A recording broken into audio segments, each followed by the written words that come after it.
two dynamics is happening at the same time. The first dynamic is that the vast majority of that growth is likely to be accelerated.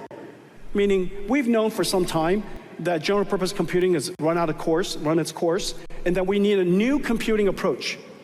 And the world is going through a platform shift from hand-coded software running on general purpose computers to machine learning software running on accelerators and GPUs.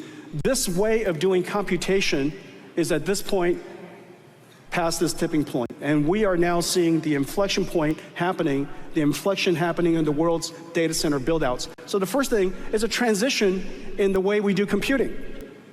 Second is an increase in recognition that the future of software requires capital investment.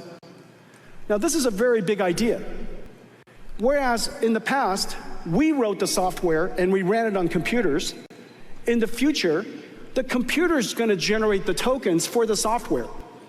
And so the computer has become a generator of tokens, not a retrieval of files.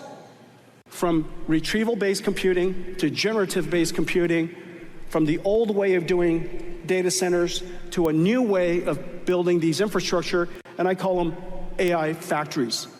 They're AI factories because it has one job and one job only, generating these incredible tokens that we then reconstitute into music, into words, into videos, into research, into chemicals or proteins. We reconstitute it into all kinds of information of different types.